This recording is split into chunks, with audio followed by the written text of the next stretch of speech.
¿Cómo le va? Muy buenos días, bienvenidas, bienvenidos. Estamos en Apuntes Parlamentarios. Como usted sabe, es una producción de Radio Congreso para el canal de televisión del Congreso. En esta ocasión vamos a hablar de un balance general del trabajo de la legislatura.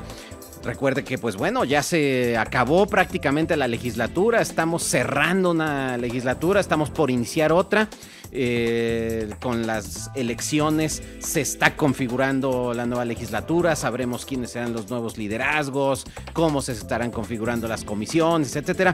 Pero creo que es un buen momento para evaluar el desempeño de las dos más actuales legislaturas, digamos del sexenio que recién está por concluir. Para eso hemos invitado a dos especialistas en la materia, dos expertos en temas legislativos, el maestro Julio Telles del Río, politólogo, y el maestro Orlando Michel Calderón, también politólogo. No se vaya, se va a poner bueno, estamos en Apuntes Parlamentarios. Hora de praxis. Apuntes Parlamentarios.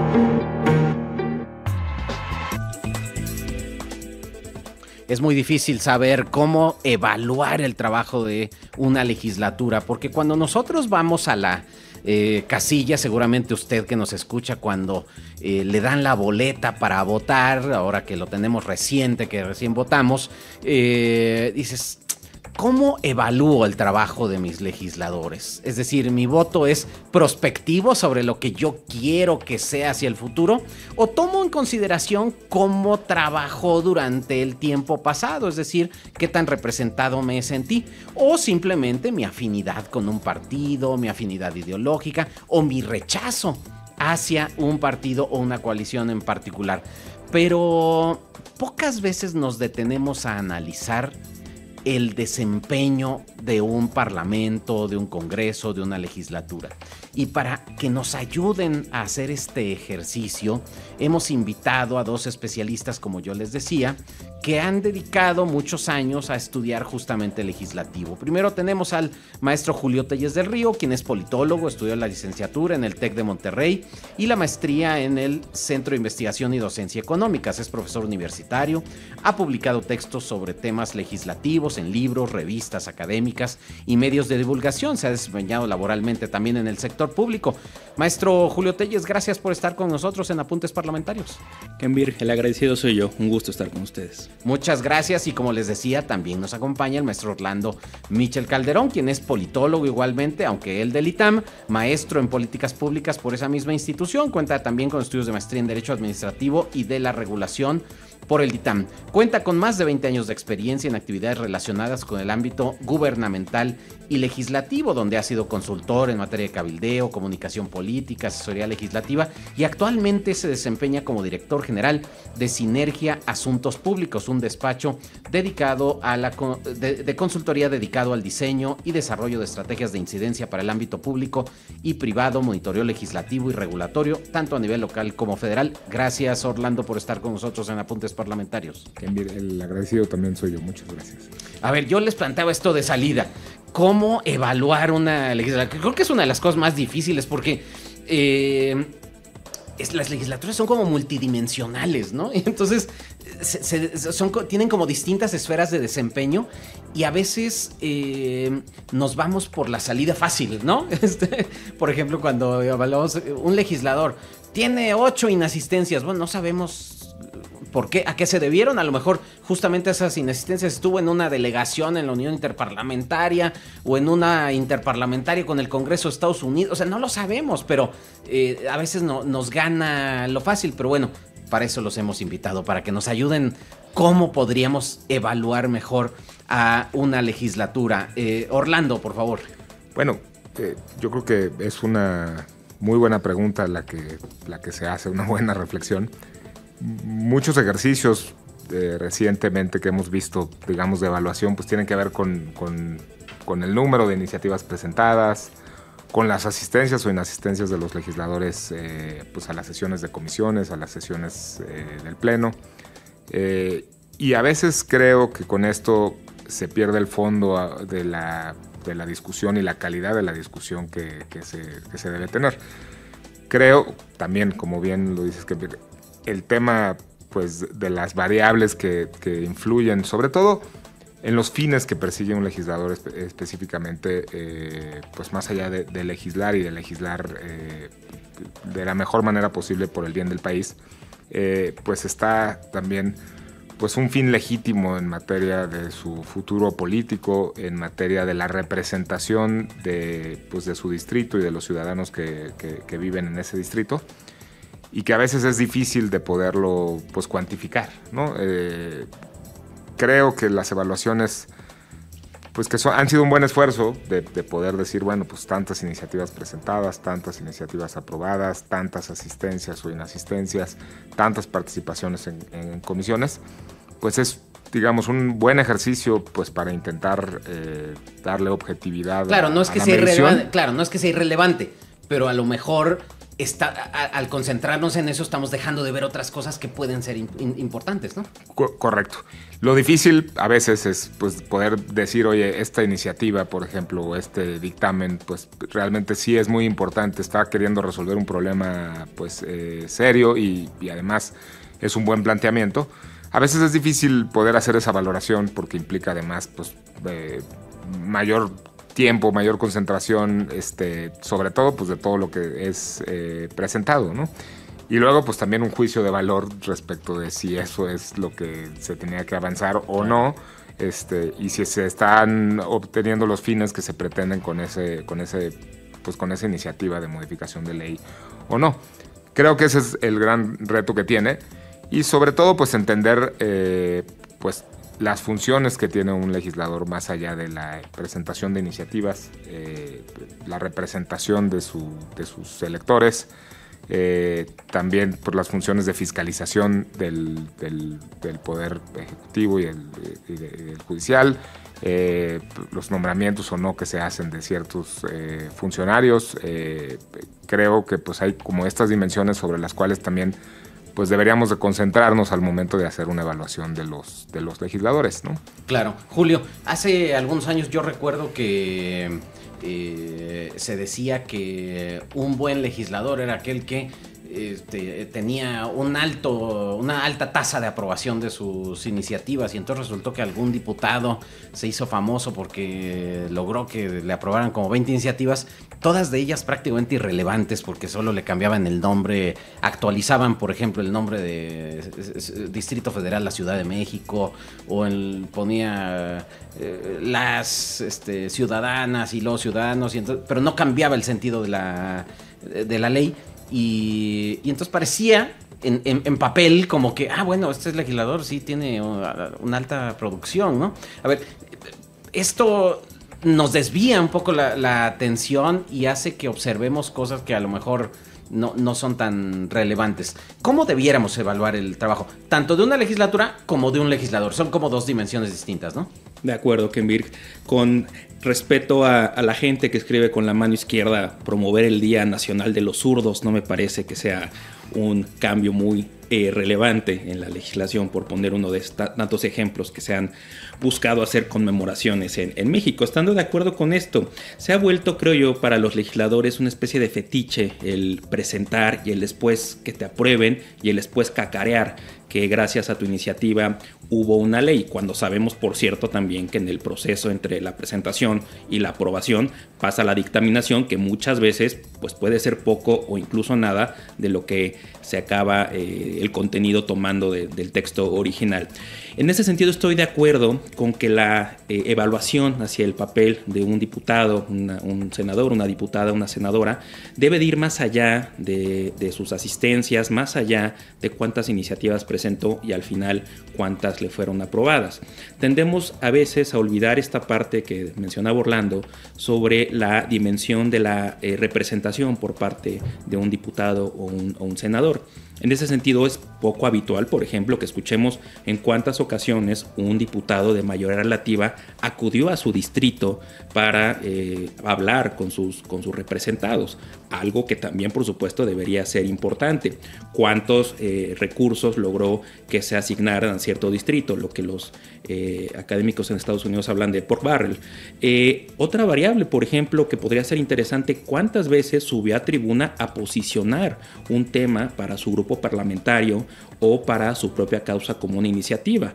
Vemos que el debate parlamentario está, digamos, siendo importante. La gente tiende a ver más espacios importantes como este de apuntes parlamentarios o el canal del Congreso en general. Entonces estas variables a veces las soslayamos y deberían también estar presentes. Eso por lo que hace a la evaluación de un legislador a nivel individual. Pero por supuesto que también se puede hacer una evaluación, o se debería hacer, por parte de una legislatura. Ahí tendríamos que evaluar, por ejemplo, aspectos como qué tan bien dictaminó una comisión. De repente se vuelve complejo valorar la técnica legislativa, pero podríamos verlo tal vez a largo plazo, cuánto contenido de una nueva ley, por ejemplo, fue recurrido ante instancias jurisdiccionales y cuánto incluso fue declarado no válido por parte de la Corte. Esto sería también una forma de ver qué tan bien se legisló por parte de una comisión, más allá del típico indicador de cuánto dictaminó con relación a cuántas iniciativas le fueron asignadas. Otro indicador, muchas veces vemos que las minutas, la forma de transmisión entre una cámara de origen y una revisora y viceversa, se terminan no por aprobar. Entonces podría ser otra forma de evaluar una legislatura, cuántas iniciativas fueron dictaminadas y aprobadas en una cámara, mandadas a la otra y ahí no fueron, digamos, retomadas. También se me ocurriría proponer la evaluación por parte de una bancada.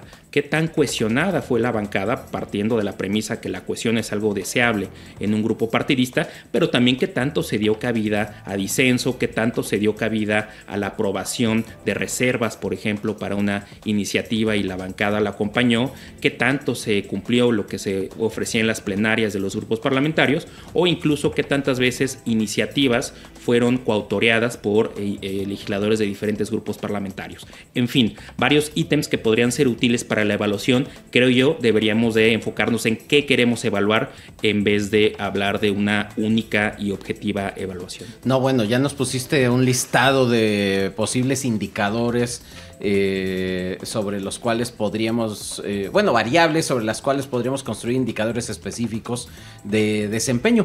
No sé si ustedes recuerdan que hace algunas legislaturas se reformó incluso el reglamento de la Cámara de Diputados y se incorporó un mecanismo de evaluación del desempeño legislativo que ha resultado prácticamente inoperante porque es muy difícil evaluar el trabajo, por ejemplo, de las comisiones o de los legisladores, pues porque todos los legisladores tienen distinto perfil, digamos, de legislador, ¿no? Hay unos legisladores que tienen mucho más trabajo parlamentario, en comisiones, en órganos de gobierno, en el debate parlamentario, etcétera, mientras otros legisladores son más como de trabajo territorial, en sus distritos, en su partido, etcétera.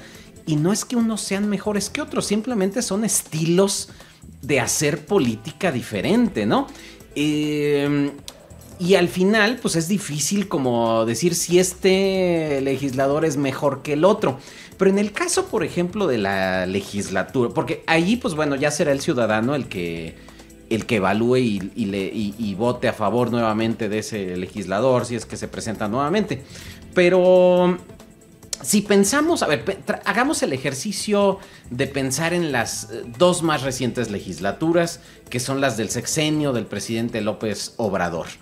Había una gran expectativa de saber qué es lo que iba a pasar, porque por primera vez después de prácticamente 20 años tenemos nuevamente gobierno unificado, es decir, tenemos otra vez un gobierno con mayoría legislativa a través de una coalición legislativa, pero digamos con mayoría estable.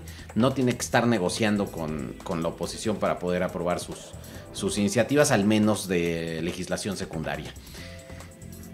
Hoy que han prácticamente concluido estas dos legislaturas, ¿cuál podría ser el balance general? Es decir, ¿cuál podría ser el rasgo con el que nos vamos a quedar de esas dos legislaturas y que podríamos creer que se quede con el paso del tiempo? Orlando. Bueno, yo creo que vivimos en estos 5 años, 10 meses que van a durar las dos legislaturas, pues creo que vivimos un reacomodo de todo el sistema político mexicano, con la llegada pues de un gobierno en el Ejecutivo Federal distinto, con ánimos de cambio y de hacer una gran modificación de ciertas pues cuestiones que propuso en su momento y que las propuso llevar a materializar. Y yo me da la impresión, digamos, que en estas dos legislaturas, en donde además hubo una presencia pues muy importante del partido en el gobierno y su coalición, digamos, en el Congreso, pues de repente como que no se establecían de forma clara las prioridades por parte del Ejecutivo en el Congreso, y pues eso a veces pues generaba pues cierta incertidumbre de tener las prioridades claras y de poder avanzar sobre estas prioridades. Digo, hay algunos ejemplos, pues a veces de algunos ejercicios complejos de aprobación de algunas piezas legislativas, pues creo que justamente por por un poco falta de prioridad o descoordinación, descoordinación hasta en cierto grado, ¿no? Sí.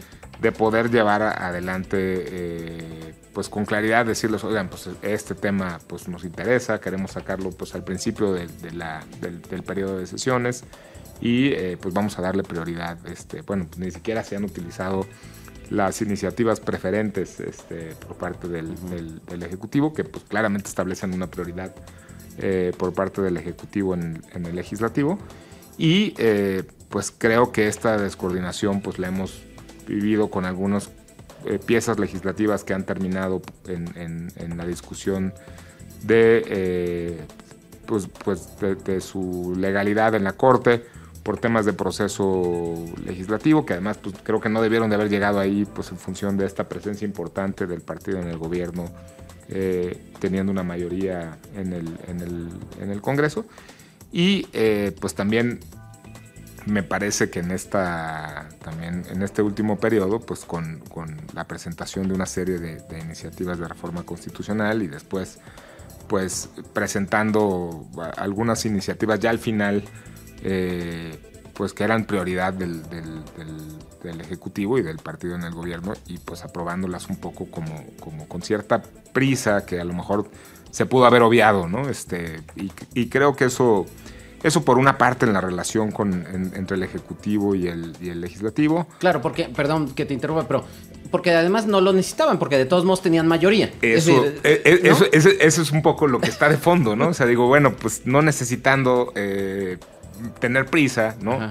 Puedes decir, oigan, pues antes de discutir agenda, todo lo demás, esta es mi agenda, ¿no? A lo mejor en un ánimo, pues digamos, constructivo por parte del Ejecutivo, de no atropellar los procesos dentro del Poder Legislativo, pues no se imponía una agenda o no se establecía una agenda con este carácter de urgencia o de prioridad, sí.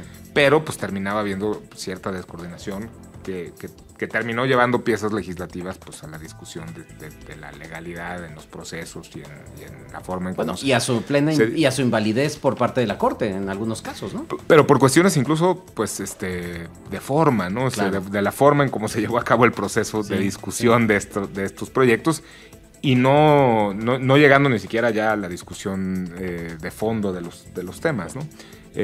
Por una parte.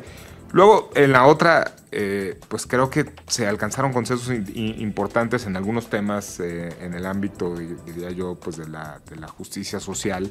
En los temas, por ejemplo, laborales, hubo un avance muy importante en esta administración y en estas dos legislaturas, pues como los temas de las vacaciones dignas, el tema de la discusión de la jornada laboral que está pendiente, pero bueno, pues que me parece que son avances. Algunos, por cierto, que no necesariamente venían del Ejecutivo. Algunos que no venían del Ejecutivo y que además encontraron consenso entre los grupos parlamentarios, ¿no? A lo mejor algunas inquietudes de una parte de la sociedad civil, pero sí encontraron consenso entre los distintos grupos parlamentarios. A ver, eso me va a llevar a una pregunta, Julio, porque se dice, yo soy también, digamos, puedo simpatizar con esa idea de que fueron unas legislaturas dominadas por la agenda presidencial, ¿no? Quizá una agenda, como dice Orlando, un poco no tan clara o un poco desorganizada o sí, no muy clara, digamos. Pero que fue una legislatura, fueron 2 legislaturas dominadas por el Ejecutivo, que no tuvo capacidad de rechazo. Y sin embargo, pues bueno, muchas reformas constitucionales no las lograron. La oposición, que también suele decir que no podían, nada se le aprobaba, etcétera, pues al final sí tuvieron posibilidades de aprobar incluso piezas legislativas generadas desde la propia oposición. ¿Cuál es tu balance, digamos, de esta dimensión de relaciones ejecutivo-legislativo? Creo que es muy interesante este planteamiento y, el Ejecutivo Federal pudo haber sido el gran legislador durante estas dos legislaturas, valga la redundancia, pero creo que el poder de veto de la oposición estuvo ahí. Para botón de muestra, dos casos. En noviembre de 2019, la votación para elegir a la presidenta de la Comisión Nacional de Derechos Humanos, al final, quedó la propuesta del Ejecutivo, pero hubo ahí, digamos, tela de dónde cortar, varias dudas que al final generaron que la propia persona que fue designada tuviera que salir, declarar y hablar. Entonces, no lograron bloquear esta designación, pero no lo dejaron tan fácil al Ejecutivo. El segundo de estos casos, la elección de los 4 consejeros del INE en marzo de 2023. Al final se decidió por insaculación. Es decir, el Ejecutivo Federal sabía, y el grupo parlamentario oficialista sabía que no iba a ser tan fácil ellos seleccionar a las personas. No quisieron negociar, pero porque también sabían que iba a ser compleja esta negociación y que la oposición no lo iba a dejar tan fácil. Al final lo dejaron a la suerte y salieron estas 3 personas junto con la presidenta. Lo que quiero decir con esto es que la oposición, particularmente en la segunda legislatura del sexenio, en la número 65, tuvo la capacidad para generar algunas, digamos, resistencias para lo que quería impulsar el Ejecutivo en su agenda legislativa. Otros datos. En la primera legislatura del sexenio del presidente López Obrador, lo que mandó el Ejecutivo, que fueron 36 iniciativas, fue aprobado el 80%, turnado al Ejecutivo, al Congreso local para su publicación. En la segunda legislatura, en la que fue de 2021 hasta ahorita, 2024, aunque sea la permanente, mantiene esta legislatura, de las 65 que mandó, solamente 50 fue aprobada y turnada al Ejecutivo, al Congresos locales para su publicidad. Es decir, la reducción que tuvo con las elecciones de 2021 también se vio reflejada, por supuesto, en el índice de bateo del Ejecutivo. Entonces, la oposición tuvo un papel menos visible en el sentido que no tuvo estos espacios de negociación o de impulso de su agenda de forma unilateral, porque tenía que negociar con los oficialistas, cosa que de repente no querían, pero tampoco lo dejó tan fácil tanto en la primera etapa como en la segunda del sexenio del presidente. A ver, vamos a ir a una pausa, pero cuando regresemos quiero regresar a este punto porque creo que es contraintuitivo con lo que se maneja en los medios de comunicación o incluso en el debate público, en donde pues hay esta idea de que se hace solo la voluntad del presidente en el Congreso y pues los datos nos dicen al parecer algo distinto y que hay que matizar y que no todo es blanco o negro, sino que hay en eso una gran escala de grises. No se vaya, estamos en Apuntes Parlamentarios hablando del trabajo legislativo en estas 2 últimas legislaturas y están con nosotros Orlando Mitchell y Julio Telles.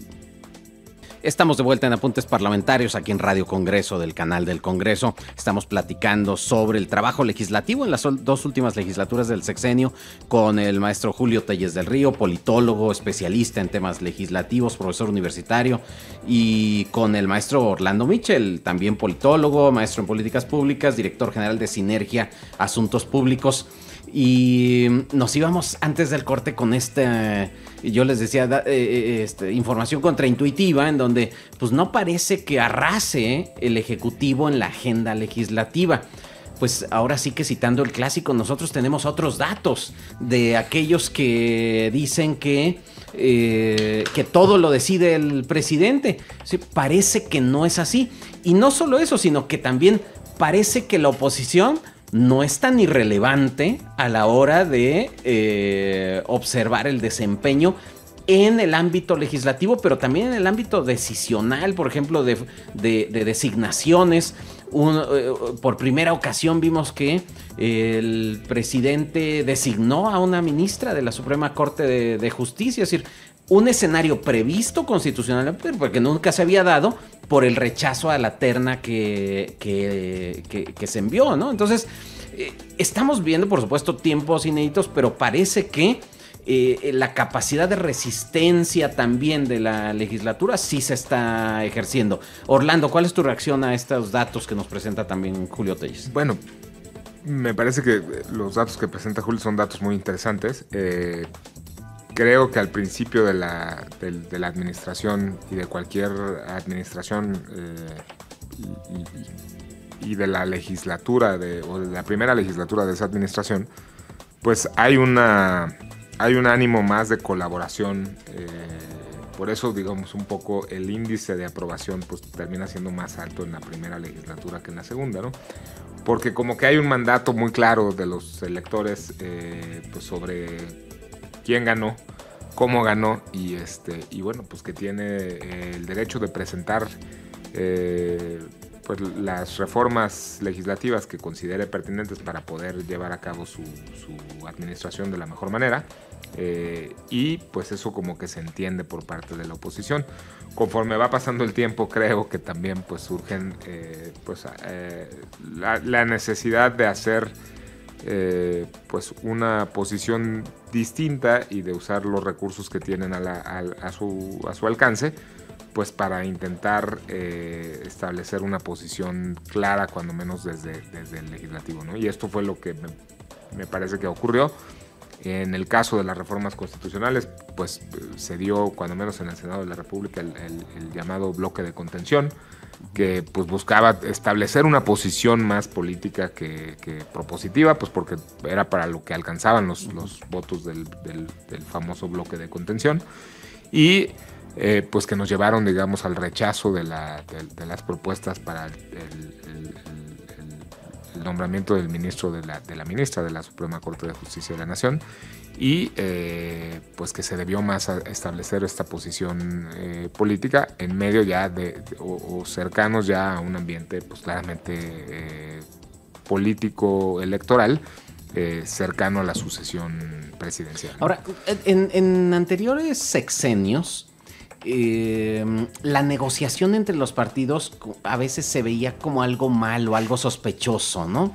Y en la opinión pública se construía un discurso de que estaba mal que los partidos negociaran. Pero ahora que no hay esas mesas de negociación en donde nadie se mueve de su posición, nos vemos en la necesidad de observar, bueno, es que eso está mal, y entonces nos quedamos como en medio de decir, bueno, ¿qué es lo que estaba mal? Si antes se negociaba y estaba mal, y ahora no se negocia y también está mal, ¿no? Bueno, fíjate, creo que es una muy buena reflexión. Llama mucho la atención, por ejemplo, que de estas últimas 18 iniciativas de reforma constitucional que presenta el Ejecutivo, la oposición, me parece, cuando menos dos partidos de la oposición claramente dijeron, bueno, con estos, creo que eran en algunos casos 9 iniciativas, en algunos otros 6, estamos de acuerdo. Y ni siquiera se dijo, oigan, pues vamos con esto que estamos ya de acuerdo, pues vamos adelante a aprobar un dictamen y luego aprobar el dictamen en el Pleno, ¿no? Respondía más, me parece, a una posición política, de decir, oigan, pues aquí está esto y esto es lo que debemos de hacer y ojalá no me lo aprueben, a el ánimo de realmente querer llegar a un acuerdo y aprobar las cosas, ¿no? Creo que... Claro, como estratégico, el rechazo como movida estratégica, como jugada estratégica, ¿no? Así pareciera, ¿no? Claro, cuando menos. Y lo otro, pues me parece que sí, en efecto, uno de los partidos que conforma la coalición gobernante en este momento, pues creo que tiene un impulso muy relevante, cuando menos en la narrativa que lo lleva al poder posteriormente, en este famoso Pacto por México que impulsó la anterior administración, ¿no?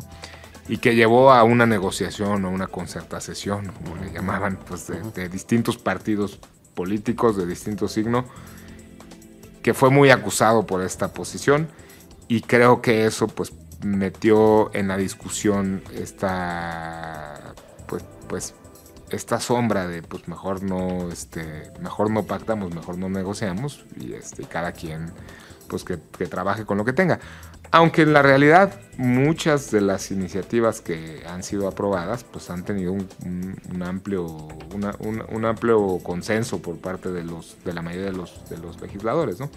Es raro encontrar una aprobación, a veces en estos temas que son controversiales o en iniciativas específicas que son presentadas por el Ejecutivo, pero es raro encontrar una legislación pues que no tenga un apoyo de cuando menos 2, 3, 4 fuerzas políticas. Sí, ¿no? En México tenemos una tradición muy consensual, ¿no? Sí. De la actividad parlamentaria. Sí. Solemos, a diferencia de regímenes parlamentarios donde ahí los bloques suelen ser inamovibles, en México sí hay una tradición de negociación.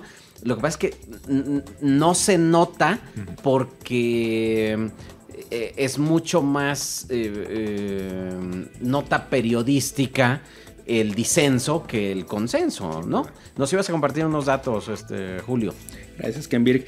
En efecto, para poner en perspectiva histórica lo que pasó en estas dos legislaturas, hay un producto legislativo que al menos desde 1998 se tiene la evidencia de cómo ha sido votado, en este caso en la Cámara de Diputados, al ser una de sus facultades exclusivas, que es el presupuesto de egresos de la Federación. Claro, el instrumento fundamental para la política pública, ¿no? Y muchos dicen que es la diferencia de poder entre una Cámara y otra, quién decide cuánto se gasta y en qué se gasta. En ese sentido, el tablero de San Lázaro electrónico fue instalado en aquel año 97. Se tiene entonces el registro desde 1998. Se ha votado en diferentes meses, pero prácticamente se vota casi siempre hacia finales de año, ya que el Ejecutivo manda esta propuesta y ya la vota, la dictamina la comisión respectiva y después se vota en el Pleno. En ese sentido, hay un dato que creo que sí ilustra esta falta de voluntad de negociación, yo creo que de las dos partes, tanto del grupo oficialista como del opositor, durante estas dos legislaturas. Antes del inicio de la presidencia de López Obrador, de 1998 hacia 2017, es decir, el sexenio de Vicente Fox, de Felipe Calderón y de Peña Nieto, junto con 2 de Ernesto Zedillo, en promedio, en la votación nominal plenaria del presupuesto de egresos de la Federación, el promedio de votos en contra únicamente era de 40. Es decir, durante todas estas votaciones, sumándolas y dividiéndolas entre el número de votaciones, el promedio era 40 en contra. Para el promedio de la presidencia de López Obrador, tomando en cuenta todas las que se han votado, es decir, faltaría la de este año que ya tocará otro Ejecutivo Federal, el promedio fue de 204 en contra. Es decir, en un mismo producto, nos permite hacer la comparación histórica, vemos que la oposición tendió a rechazar esta propuesta, que al final se pasaba porque no necesitaba mayoría simple, pero vemos que efectivamente hubo una falta de voluntad para negociar, y si antes, como bien lo decía Kenvirk, había una idea de que negociar es malo porque están ocultando sus intereses, ahora la crítica fue no quieren negociar. Esta idea de la moratoria constitucional ya está partiendo de una premisa de que no vamos a aceptar nada de lo que proponga el otro lado.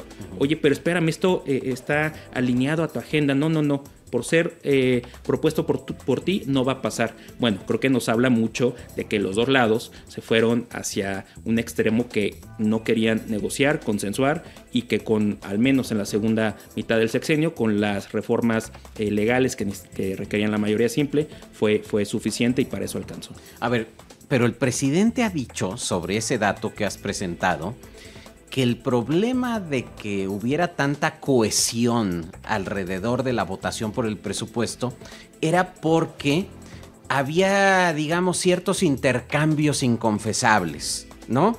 En el paquete presupuestal, y que de alguna forma la oposición, siendo oposición, votaba a favor del paquete presupuestario porque se beneficiaba del mismo, principalmente, digamos, en la época de Fox, con los gobernadores, es decir, cediendo presupuesto a los gobernadores de otros partidos, y entonces los diputados de oposición, en este caso del PRI, votaban a favor del presupuesto, los gobernadores del PRD buscaban que los diputados del PRD votaran a favor del presupuesto, etcétera. Y lo que dice el presidente, digamos, palabras más, palabras menos, es ahora ya es transparente, porque entonces ahora sí, como no hay recursos para los legisladores o para otros actores políticos que pueden influir en la votación legislativa, entonces ahora ya se transparenta. Y eso es mucho mejor en términos de poder evaluar, digamos, quiénes realmente están impulsando las políticas de gobierno. ¿Estás de acuerdo, digamos, con esa explicación de esos porcentajes de votación? Creo que es una explicación que es congruente con, digamos, las líneas discursivas del presidente de que en el pasado neoliberal había moches y por eso se aceitaba las votaciones. Yo creo que no necesariamente esto sucedía así, y que tampoco en esta legislatura en detalles finos se pudo tejer algún tipo, digamos, de acuerdo con gobiernos estatales. Es decir, la comisión que dictaminaba el proyecto de presupuesto digamos, constantemente la gente acudía para manifestar algún tipo de deseo, para que algún programa tuviera algún aumento, para hacer algún ajuste, gente de municipios, gente de estados, y independientemente de que fueran o no del grupo oficialista.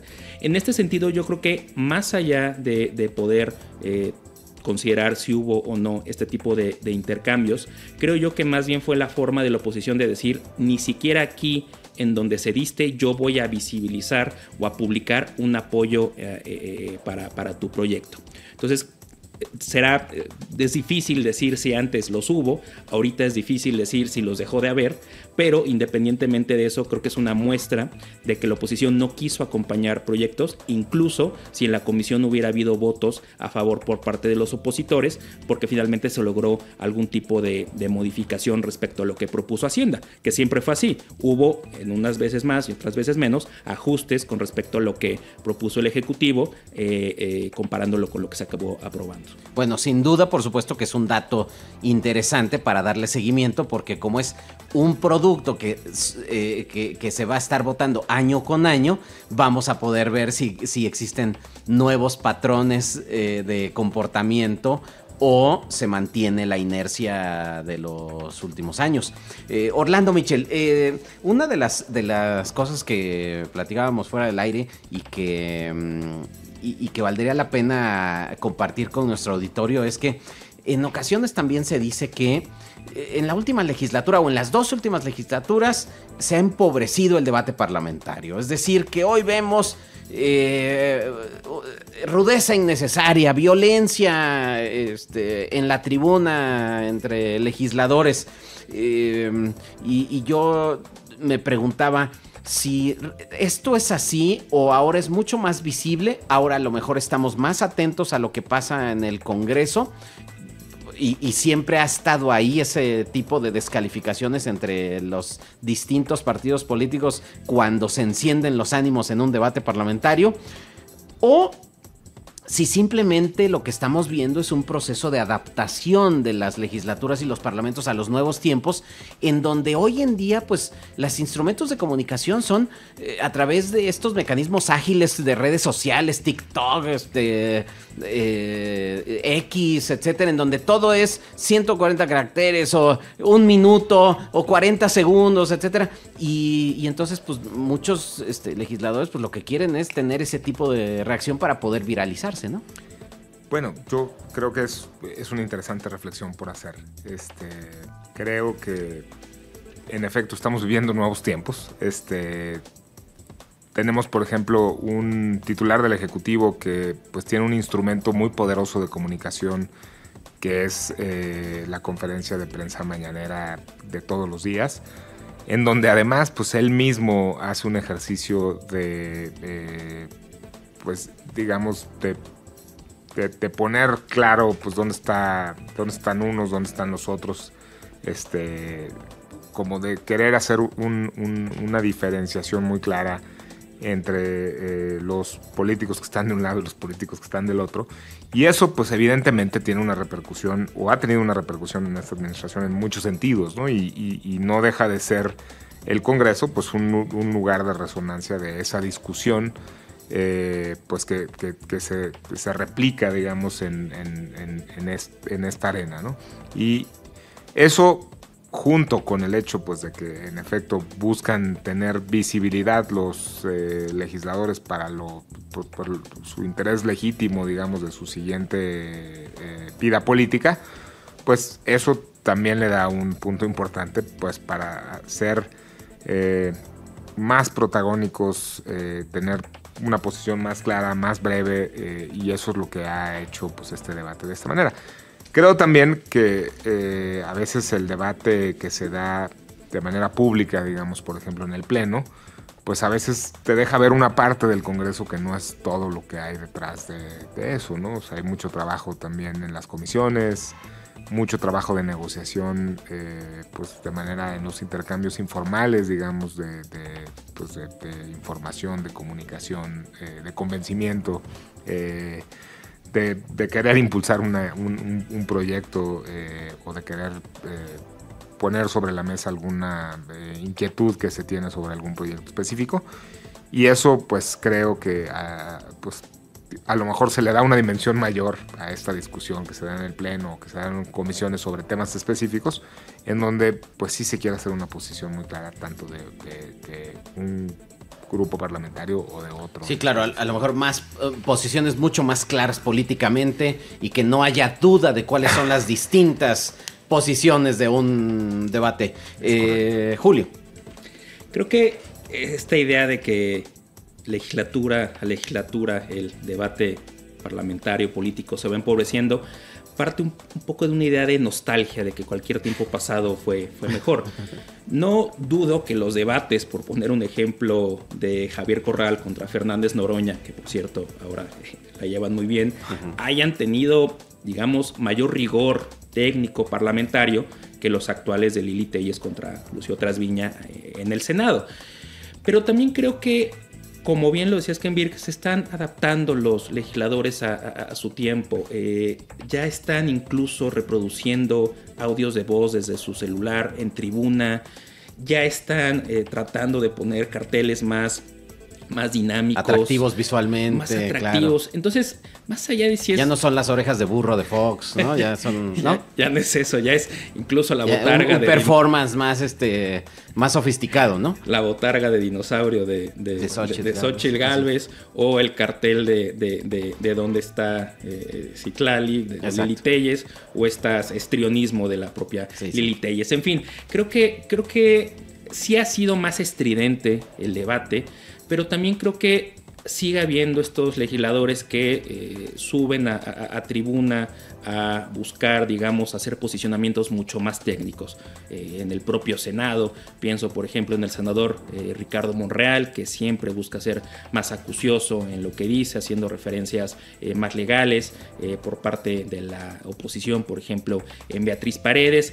En fin, siento que sigue habiendo esta idea de confrontación, siguen estando los técnicos y los rudos, y que también por supuesto los legisladores se buscan acoplar a los nuevos tiempos, para que en un video de menos de 60 segundos que puede ir a TikTok quede clara su posicionamiento. Entonces creo que sigue acoplándose a los tiempos, y no necesariamente que se haya empobrecido el debate parlamentario.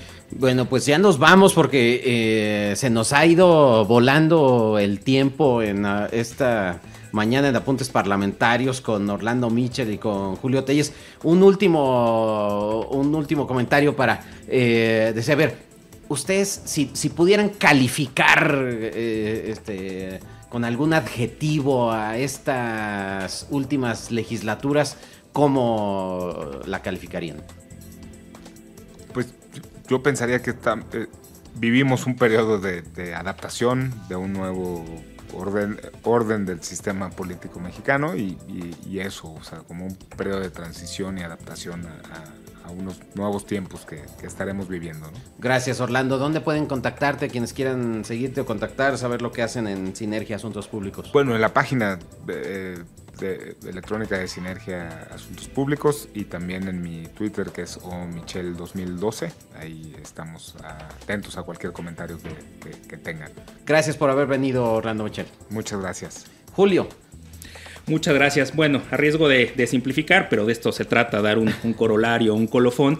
Creo que la legislatura 64, la primera del sexenio, fue mucho más política. Se presentaron mucho más iniciativas, 11,000 contra 10,000, comparando 64 con 65, para un indicador de lo politizado que estaba el ambiente. Se dieron 199 acuerdos de Jucopo en la 64 contra 17 de la 65, pero la 65 se distinguió por dictaminar más, por tener trabajo técnico más pulido.